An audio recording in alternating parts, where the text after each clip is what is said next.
샬롬, 역행자 7번째, 작동에 휘둘리는 것이다. 앞서 설명한 휴리스틱에는 승자의 저주라는 게 있다. 인간은 반복적으로 성공을 하면 과도한 자신감을 갖게 되는데 이는 부족 사회에서나 유효한 심리 기제다. 현대 사회에서 승자의 저주는 큰 실패를 맛보게 만든다. 이 또한 유전자 오작동의 일종이다. 자만한 이들은 여지없이 성장이 멈추고 3년이 지나도 성장하지 못하는 모습을 보인다. 나는 유전자 오작동 개념을 이해한 후 12년간 매일 한두 번씩 이건 유전자 오작동인가 라는 생각을 되뇌며 살아간다. 요즘 내가 겪은 유전자 오작동을 소개하겠다. 역행자 확장판을 내면 사람들이 돈 벌려고 환장했다고 욕할지도 몰라. 어쩌지? 스트레스 받는데 그냥 하지 말까? 인간은 원래 대중에게 공개될 때 스트레스를 받도록 프로그래밍이 돼 있어. 학교에서 발표할 때도 스트레스를 받잖아. 대중에게 당하게 되면 평판이 하락할 거라는 두려움에 뇌가 스트레스를 받는 거야. 확장판을 내더라도 어차피 수익 전액 기부해 내용을 업그레이드하는 거니까 독자들 입장에선 더 좋은 책을 얻는 거야. 괜히 평판 유전자 오작동에 휘둘리지 말고 일을 끝마치자. 경쟁 기업은 우리보다 훨씬 못할 거야. 그리고 윤리적으로 문제를 일으킨다는 소문이 있어. 역시 우리가 최고야. 사업자들 상담을 하다 보면 하나같이 하는 말이 경쟁 기업에 대한 불평 불만을 해. 이건 우리 뇌에 경쟁자는 악이라는 편향이 있기 때문이지. 그 기업에도 분명히 장점이 있을 텐데 이 장점을 무시하지 말고 좋은 건 받아들이자. 경쟁사 분석을 시작해보자. 3일간 일을 하지 않고 쉬었더니 극도로 불안하다. 오늘 밤에라도 뭔가 일을 해야겠어. 적절한 쉼은 오히려 일의 능률을 높여줘. 원래 인간은 경쟁에서 뒤처지는 걸 극도로 두려워하게 유전자 코드에 입력되어 있어. 적절한 쉼과 스트레스 관리는 장기적으로 더 좋으니 유전자 오작동에 의한 불안감은 무시하자. 나보다 사업 레벨이 높은 애가 그냥 금수저 아니었나? 뭔가 만나면 불편하고 거만해서 꼴보기 싫어. 승리를 반복하는 경우 승자의 저주에 걸리게 돼. 그리고 본인이 세상의 우두머리가 된 듯한 착각을 일으키지. 그래서 나보다 우월한 존재에 대해 거부감을 느끼게끔 되어 있어. 이러지 말고 상대방에게 밥 먹자고 제안해서 배울 걸 배우는 게 유전자 오작동을 극복하는 일일 거야. 자, 지금까지 유전자 오작동이라는 개념을 이야기했다. 이제 뇌가 어떻게 진화하기에 이런 오류를 저지르는지 살펴보자. 뇌는 어떻게 진화했을까? 1.4kg의 회백질 덩어리. 뇌는 현대 과학이 아직도 해결하지 못한 미스터리다. 원래 뇌는 몸의 움직임을 제어하기 위해 만들어진 것으로 보인다. 멍게는 유충일 때에는 뇌가 있어서 이리저리 움직이다가 한 군데 자리 잡고 살게 되면 자기 뇌를 먹어버린다. 일제에 움직일 일이 없으므로 뇌가 필요 없기 때문이다. 이처럼 뇌는 원래 운동을 제어하기 위한 신경 다발이었는데 인간의 경우에는 상상을 초월하는 능력을 가진 변명 프로그램이 되었다. 신체 에너지의 20%를 소비하는 슈퍼컴퓨터인 뇌 덕분에 인간은 지구의 지배자가 되었다. 우리가 이제까지 얘기한 것들 역시 뇌를 둘러싸고 벌어지는 일들이다. 호모사피언스가 어류, 양서류, 파충류, 포유류를 거쳐 영장류에 가지쳐지며 진화했듯이 인간의 뇌 역시 여러 단계의 진화를 거쳤다. 1970년대 폴 맥크린이라는 신경과학자는 인간 뇌의 진화를 3단계로 구분하고 이를 삼위일체의 뇌라고 불렀다. 즉 우리 뇌 안에는 포유류의 뇌, 파충류의 뇌, 인간의 뇌가 들어있고 이 뇌들은 저마다 기능을 한다는 것이다. 이 삼중뇌 가설은 칼 세건의 에덴의 용에서 언급하면서 대중화되었다. 가장 안쪽에 있는 파충류의 뇌는 기본적인 호흡과 순환, 운동을 담당한다. 기본적인 생명 활동을 맡고 있기 때문에 이성의 개입 없이 즉각 반응한다. 눈앞에 길고 꾸물거리는 것이 지나가면 화들짝 놀라게 되는 이유는 파충류의 뇌가 뱀이다. 빨리 피해라는 명령을 내리기 때문이다. 중간에 있는 것은 포유류의 뇌다. 기본적인 감정과 모성애의 본능, 얼마간의 학습과 기억을 담당한다. 학교 내 직장에서 왕따를 당했을 때 괴로운 건 이 부분이 경고등이 크게 켜지기 때문이다. 무리지어 사회생활을 하는데 도움을 주는 뇌다. 가장 바깥 비교적 최근에야 만들어준 뇌가 바로 인간의 뇌다. 추상적이고 복잡한 생각을 할 수 있고 나는 누구일까 같은 고차원의 생각을 할 수 있다. 그러나 안쪽의 뇌들에 비하면 다소 반응이 늦고 주의를 집중해야 잘 작동한다. 인간이 이 삼중뇌를 통해서 다양한 상황에 그런대로 잘 대처해 왔고 수많은 동식물의 도전을 물리쳐 왔다. 위험한 뱀을 피하고 무리를 지어 위기를 넘어서며 언어를 사용해 문명을 건설하는 데까지 이르렀다. 그런데 왜 나는 이 뇌 속에 바이러스가 있다고 한 걸까? 진화의 목적은 완벽함이 아니라 생존이다. 몇 년 전 내가 유튜브에서 5권의 책을 추천했을 때 가장 큰 반향을 일으키면서 순식간에 종합 베스트셀러에 오른 책이 바로 캐리 마커스의 쿨루지다. 당시 이 책은 서점에서 품절 대란을 겪고 쿨루지라는 말이 여기저기서 들리곤 했다. 책자 제목인 쿨루지는 세련되지 못하고 약간 엉망인 해결책을 뜻한다. 게리 마커스는 진화라는 게 아주 합리적이거나 계획적으로 일어난 게 아니라는 점을 지적한다. 진화란 이전의 종에서 돌연변이가 일어난 후 자연 선택에 의해서 검증받았기 때문에 우연히 제한하고 자연히 처분한다. 어떤 진화도 맨 땅에서 새롭게 만들어지지 않는다. 즉 진화는 이전 버전 위에 새로 설치된 업데이트나 패치 같은 것이다. 그렇기 때문에 늘 낡은 버전, 내 것이 코드를 내장하고 있어. 이걸 다 지우고 새로 짠 코드처럼 깔끔할 수가 없다. 우리 몸의 수많은 약점들 역시 그렇다. 체중을 바치기엔 너무 약한 척추, 맹점이 있을 수밖에 없는 우리 눈의 구조, 사랑니, 맹장 등 우리의 몸은 여러 오류들로 가득 차 있다. 왜냐하면 진화의 목적은 완벽함이 아니라 적응과 생존이기 때문이다. 이렇듯 눈먼 진화 때문에 우리 육체는 수많은 오류를 갖게 되었는데 게리 마커스는 여기에서 한 발 더 나아간다. 육체뿐 아니라 뇌 역시 그렇다는 것이다. 살아있는 생명체는 끊임없이 생존하고 번식해야만 하기 때문에 진화를 통해 최적의 체계를 만들어내는 것이 불가능할 때가 있다. 발전소 기술자들처럼 진화도 생물의 작동을 멈출 수는 없으며 때문에 그 결과는 옛 기술에 새로운 기술을 쌓아 올리는 것처럼 꼴사나운 것이 되곤 한다. 예컨대 인간의 중뇌는 아주 오래된 후뇌 위에 말 그대로 얹혀 있으며 이 두 뇌 위에 다시 전뇌가 얹혀 있다. 이렇게 처음부터 새로 시작하는 것이 아니라 옛 체계 위에 새 체계가 얹히는 썩 아름답지 못한 과정을 엘머는 기술들의 누진적인 중첩이라고 표현한다. 그리고 이런 과정의 최종 산물은 쿨루지가 되기 쉽다. 캐리 마커스 쿨루지. 유전자 오작동을 이기는 역행자의 사고방식.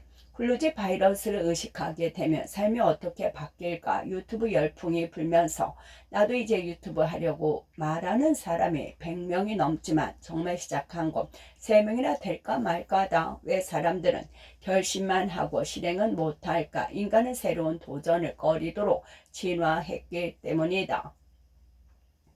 만약 원시시대의 사람이 새롭게 도전을 한답시고 오지에 가거나 호랑이에게 덤볐다간 큰 부상을 당하거나 죽었을 것이다. 오히려 그 혜택은 직접 도전하지 않고 뒤에서 기다렸던 사람들에게 돌아오곤 했다. 따라서 옛 이야기와는 다르게 용사는 공주를 얻기는커녕 후대의 DNA를 남기기도 어렵다. 현재 살아남은 우리는 잔머리 좋은 겁쟁이의 후손이다. 이처럼 조심성 강한 유전자는 과거에는 꼭 필요한 것이었지만 오늘날은 열등한 것, 즉 클루즈로 남았다. 과거엔 새로운 도전과 생존과 직결되지만 지금은 그렇지 않다. 유튜브나 블로그, 새로운 플랫폼에 도전하다 실패해도 죽지 않는다. 그러나 우리의 겁쟁이 굴루지와 게으른 뇌는 쓸데없는 짓 하지 말고 포테이토 칩이나 먹어라 하고 명령을 내린다. 사실 오늘날에도 아무것도 하지 않는 것이 자유박탈이라는 결과를 낳는다. 일평생 인생을 장악할 수도 없이 돈과 시간에 속박되어 살아가는 것이다. 도전과 혁신이 지상 명령이 된 지금 겁쟁이 굴루지는 자기 개발에 큰 장애가 된다. 평생 가난뱅이 순리자로 살게 만드는 치명적인 바이러스다. 또 하나 사람들에게 막다한 피해를 주는 굴루지 바이러스로 소외감이 있다. 원시 시대에 100명 규모의 부족에서 왕따를 당하는 건 곧 죽음을 의미했다. 어떤 버섯을 먹어도 되는지 알려주는 사람이 없다면, 같이 사냥을 나갈 사람이 없다면 살 길이 막막해진다. 고대 사회에서 추방이라는 형벌을 내린 것도 그 때문이다. 인간은 살아남기 위해 사회생활에 최적화되게 진화했다. 자기 평판에 아주 민감하게 반응하고 남 이야기에 놀라울 정도로 관심을 가진다. 시끄러운 파티장에서도 누가 자기 이름을 말하는 건 잘 들린다. 어떤 사람과 친해지고 싶으면 같이 다른 사람 욕을 하면 된다. 인간은 사회적 동물이다. 가장 일반화된 굴루즈 바이러스로 인지적 편향, 즉 편견을 들 수 있다. 선사시대 사람들은 어두운 곳에서 뭔가 큰 생물을 보면 일단 재빨리 도망치도록 진화했다. 그게 그냥 바위일 수도 있겠지만 정말 곰이었을 경우엔 돌이킬 수 없는 결과를 가져올 것이기 때문이다. 만약 나중에 별거 아닌 걸로 밝혀지더라도 큰 상대를 만나면 일단 피하고 보는 것이 남는 장사였을 것이다. 사람이 뱀 같은 모양을 보며 깜짝 놀라는 것, 다리 많은 독중 같은 것을 징그러워하는 것, 쓴맛이 나거나 냄새가 이상한 것을 먹으며 토하는 것도 예전의 인류 생존에 큰 도움을 주는 경향이었을 것이다. 하지만 오늘날에도 그러한가? 전체의 일부만 보고 재빨리 판단하는 어리짐작은 때로 큰 손해를 초래한다. 어릴 적 여자친구에게 연이어 차이고 난 후로 여자들은 모두 이기적이라고 판단한 거 바보짓이다. 마케팅 회사에 한번 사기를 당했다고 온라인 마케팅을 하지 않겠다는 사장은 또 어떤가? 10중 8구 망하고 말 것이다. 내 주위에는 그거 내가 해봐서 아는 데만 반복하면서 무엇에도 도전하지 않는 사람들이 널려 있다. 물론 그들은 착실한 순리자의 삶을 살고 있다. 이 변경 굴루지는 정말 수많은 장면에 등장한다. 중요한 걸 결정하거나 비싼 물건을 살 때 편향에 빠져 한두 가지 근거만으로 결정한 게 아닌지 생각해 봐야 한다. 나는 최근 시골에 집을 얻기 위해 몇 개의 매물을 구경했다. 내 뇌는 그만 고민하고 빨리 좀 골라. 네 채 정도 봤으면 충분해. 다 비슷하잖아. 라는 명령을 내리기 시작했다. 넷째쯤 보니까 더 보기가 귀찮아지고 피로감이 막 밀려왔다. 나는 그것이 굴루지가 만들어낸 감정이라고 판단했다.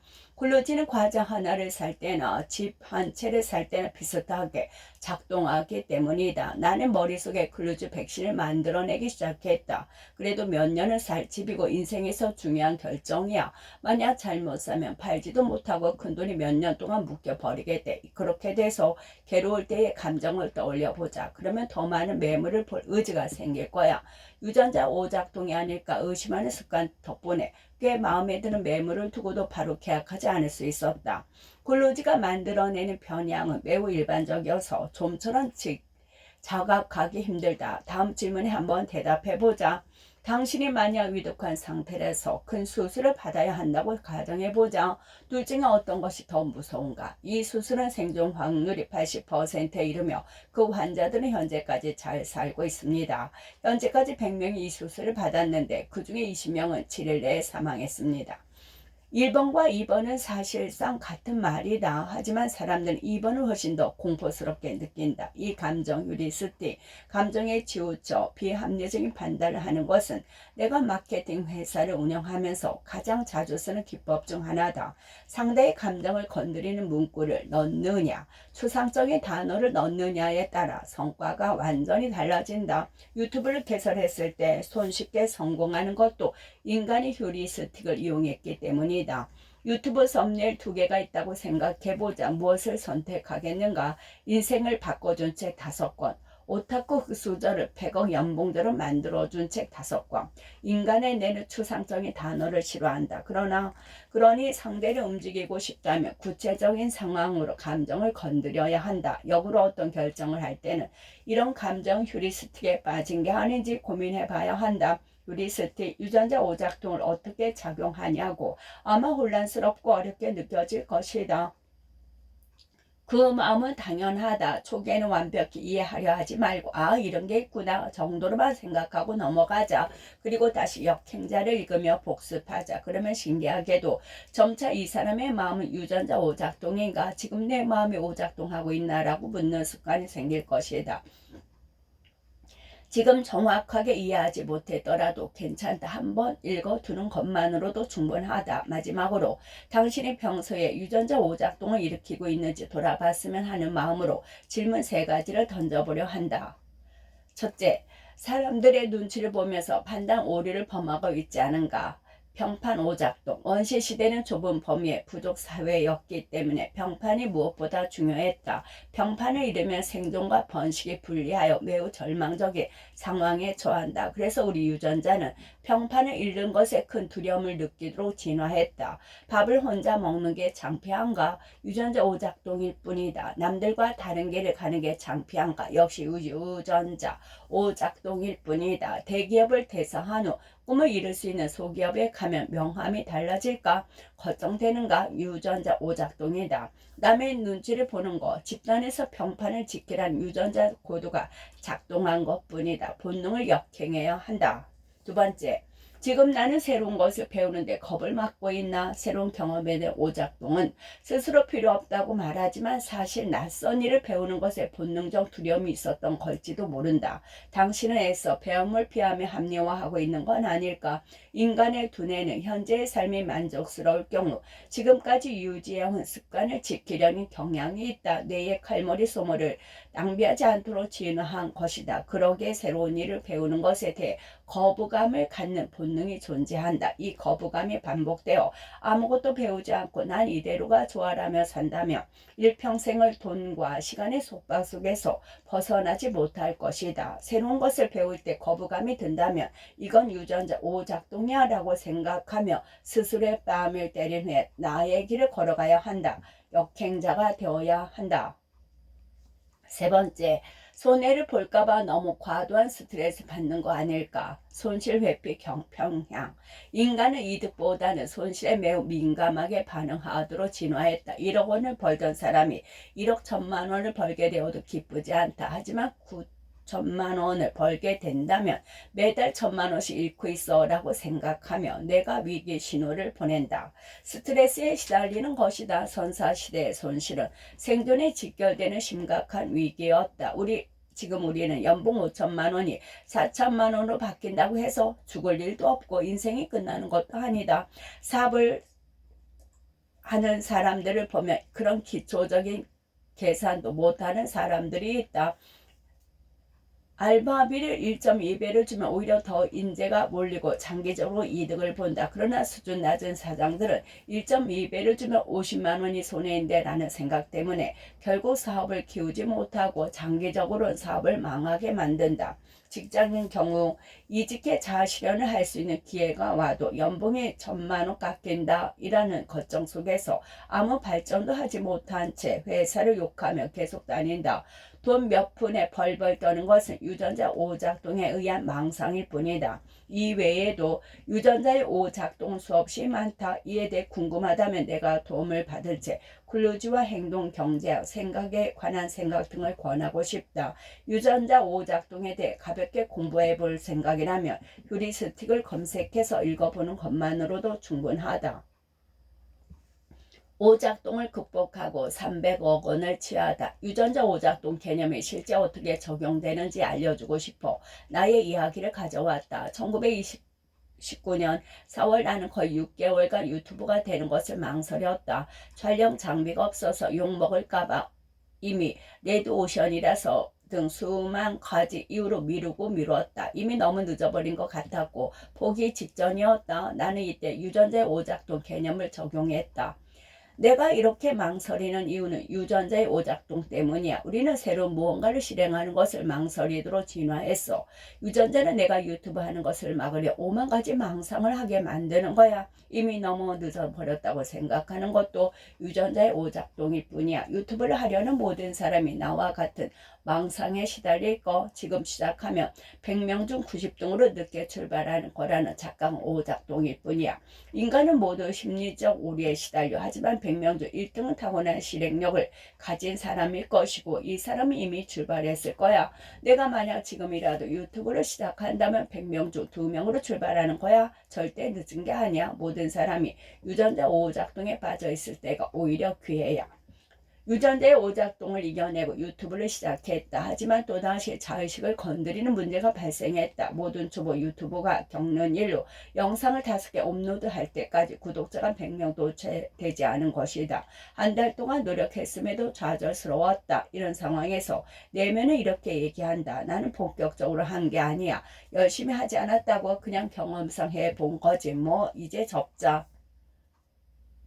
하지만 이 명령 또한 유전자 오작동일 뿐이라 생각했다. 출발을 한 모든 초보 유튜버들은 나와 같은 마음을 가질 거야. 전부터 잘하는 사람은 세상에 없어. 내가 아직 실력이 부족하다는 걸 인정하고 잘된 유튜버들의 모든 썸네일과 초반 10초를 분석해보자. 지금 포기하지 말고 나아간다면 초보 유튜버들의 유전자 오작동과 자의식 상처로 인해 합리화하고 접을 때 나는 앞으로 나아갈 수 있어. 결국 자의식을 해체했고 유전자 오작동을 극복했다. 그리고 그 다음 영상이 터지면서 10만 유튜버가 되는 초석을 다질 수가 있었다. 그리고 가장 유명한 자기개발 유튜버 중 한 사람이 되었다. 나는 이 덕분에 인맥이 무한정 뻗어나가며 고수들을 만날 수 있었다. 유튜브 덕에 경제적 자유에 관심이 많은 20대에게 이름이 알려 이상한 마케팅의 인재들이 몰렸고 국내 최고의 마케팅 회사로 성장하게 되었다. 또 역행자가 서점 종합 1위 40만 부나 판매되며 대형 베스트셀러 작가로 발돋움했다. 유전자 오작동을 이겨내 유튜브라는 신문물을 받아들였고 일생일대의 기회를 잡을 수 있었다. 좋은 책을 읽는다는 것은 몇백 년 전에 살았던 가장 훌륭한 사람과 대화하는 것이다. 르네 데카르트, 역행자 4단계, 뇌 자동화. 1000억 가질래? 뇌 자동화 할래? 나에게 악마가 이렇게 속삭인다면 나는 일초 망설임도 없이 후자를 선택할 것이다. 뇌 자동화를 잃으면 돈은 자동으로 쌓이고 행복해질 수 있기 때문에 굳이 100억, 1000억을 선택할 필요는 없다. 1000억보다 이 챕터에서 다룰 뇌 최적화와 뇌 자동화가 훨씬 중요하다고 생각한다. 뇌 최적화는 책 읽기나 글쓰기로 뇌 근육을 키우는 것을 뜻한다. 두뇌가 한번 최적화 끝나면 평생 자연스럽게 지능이 발달한다. 이것은 뇌 자동화를 한다. 지능 발달은 복리의 성향을 띄어 시간이 갈수록 지능이 눈덩이처럼 자동으로 높아진다. 뇌 자동화는 뇌 최적화가 지속적으로 발동해 가만히 있어도 생각을 하고 공부하지 않아도 생각이 이어지면서 자연스럽게 머리를 쓰는 것이다. 머리를 쥐어 짜지 않아도 순리자에 비해 압도적으로 좋은 머리를 가지게 되면서 인생을 편하게 살 수 있다. 세팅을 끝낸 사람과 아닌 사람의 10년 후는 천지 차이로 나뉜다. 뇌 자동화를 이해하기 위해 바둑두는 좌수를 예를 들어 볼까 한다. 죄를 짓고 감옥에 갇힌 죄수가 있다. 그 방에는 TV가 있고 매일 재미없는 바둑 방송이 켜져 있다. 바둑에 흥미가 없던 죄수는 1년간 TV 소리를 외면한 채 살았다. 그러던 어느 날 바둑 선생님이 1개월간 1대1로 죄수에게 바둑을 가르친다. 다른 방에 있는 죄수와 경쟁시키며 실력을 키워주기도 한다. 이때 죄수의 머리에 바둑에 대한 흥미와 지식이 자리 잡게 된다. 그 다음 어떻게 될까? 감옥에 갇혀 있지만 매일 바둑 방송을 볼 것이고 실력을 계속 쌓을 것이다. 1, 2년이 지나면 실력은 더욱 늘어날 것이다. 죄수는 감옥에 갇혀 있지만 바둑 실력과 이해도는 계속 높아지는 것이다. 지능이 성장하는 사람과 아닌 사람은 바둑 방송을 외면하는 죄수와 저절로 바둑 실력이 쌓이는 죄수와 같다. 나는 그저 있는 그대로만 세상을 바라보며 살았다. 밥이 있으면 먹었고 화가 나면 화를 냈고 게임이 눈앞에 있으면 게임을 했다. 미래가 없었고 지능은 낮았다. 20살 나이에 사회적 주의는 100명 중 꼴찌 수준이었다. 어느 날 책을 읽기 시작했다. 그 과정에서 세상을 해석하는 능력이 생겼다. 배경 지식이 있으니 그저 살기만 해도 세상의 법칙이 보이기 시작했다. 바둑을 배운 재수처럼 나는 매일이 새롭고 재밌다. 서점을 가면 어떤 책이 잘 나가는지 법칙이 보인다. 판매 유리책을 만드는 법이 자동으로 구상된다. 유튜브를 보면 무슨 콘텐츠가 잘 나가는지 법칙이 보인다. 이를 적용해 나는 유튜브에서 50만 조회가 나오는 영상을 만든다. 밥을 먹으러 가도 이 사업이 왜 잘 되는지 왜 안 되는지 자동으로 머리가 돌아간다. 재수가 처음에는 바둑 방송을 싫어했지만 재미가 들리니 방에서 매일 방송을 보며 재밌게 시간을 보내는 것과 같다. 나는 뇌를 최적화한 순간부터 딱히 열심히 살지 않았다. 그저 세상을 경험하기만 하더라도 지식이 쌓였다. 머리 회전이 빨라졌다. 가만히 있어도 머리 회전과 지식이 향상되는 상태, 이 상태가 바로 뇌 자동화다. 억지로 하는 일도 어려운 일도 아니다. 머리가 나쁘다면 어떤 일이 벌어질까? 자의식 해체, 유전자 오작동 같은 개념을 이해하기 어렵다. 뿐만 아니라 돈 버는 지식을 접하더라도 이를 응용할 힘이 없다. 머리가 굴러가지 않는 것이다. 결국 머리가 나쁘면 역행자가 될 수 없다. 지능은 타고나는 건데 어쩌라는 거냐고. 당신은 두뇌가 타고난다고 믿고 있겠지만 이 상식은 완전히 틀렸다. 두뇌는 손쉽게 개발할 수 있다. 지능은 얼마든지 높일 수 있다. 당신의 뇌는 역행자 4단계 뇌 자동화를 통해 한층 더 업그레이드 될 것이다. 자신이 있다. 내가 그랬으니까. 20살 때 종교가 없던 나는 친구를 따라 교회에 갔는데 보통의 사람들과 다른 지점에서 충격을 받았다. 교회에 있던 모든 사람들이 부른 성경이 아무리 읽어도 이해되지 않았던 것이다. 수능 시험에서도 그랬다. 다른 과목들은 성적이 많이 올랐는데 언어 영역이 문제였다. 시험을 보면 항상 시간이 모자랐고 3년간 아무리 노력해도 4등급이었다. 노력에 비해선 처참한 성적이었다. 나중에 악몽을 꿀 때며 언어 영역 시험을 보는 장면이 펼쳐지곤 했다. 독해력뿐만이 아니었다. 어릴 적 나의 거의 모든 의사결정은 잘못해서 낭패를 볼 때가 많았다. 20대 초반에 거의 모든 예측이 빗나갔다. 20대 중반부터는 예측의 반은 실패하고 반은 성공했다. 하지만 나이가 들어감에 따라 실패의 빈도가 줄어들었고 31살이 되면서부터는 큰 실패를 하지 않았다. 요즘은 잘못 판단했다는 느낌은 거의 받지 않는다. 물론 언젠가 또 실수를 할 수도 있겠지만 확실히 어릴 때에 비해 머리 회전이 놀랍도록 빨라졌다. 신뢰성 있는 검사는 아니었지만 20살쯤에 IQ가 109 정도였는데 29살에는 125 수준이었다. 34세 측정했을 땐 136까지 올라가 있었다. 물론 IQ는 같은 나이대 표준 편차를 의미하기 때문에 통상적으로 급격하게 변하기 힘들다. 그러니 이 수치들은 테스트에 대한 집중도의 차이일 수 있다. 확실한 것은 두뇌 회전이 10여 년 전과 비교도 되지 않게 빨라졌다는 점이다. 그 당시 나는 정보 입력에 버퍼링이 심했다.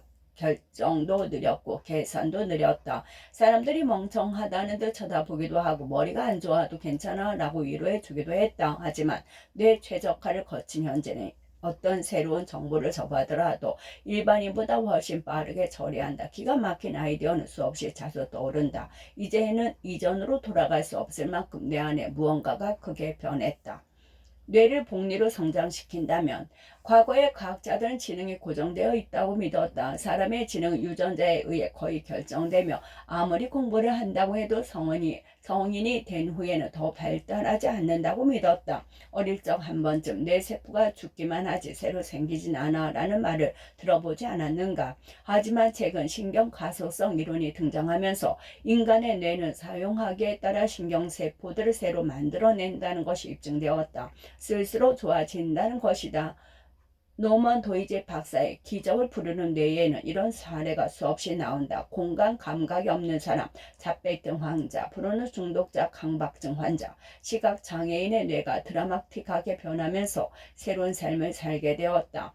또한 런던 택시 기사들의 뇌를 촬영해 보았더니 일반인들보다 월등히 큰 해마, 뇌에서 공간과 기억을 받는 부분을 갖고 있는 것이 확인됐다고 한다.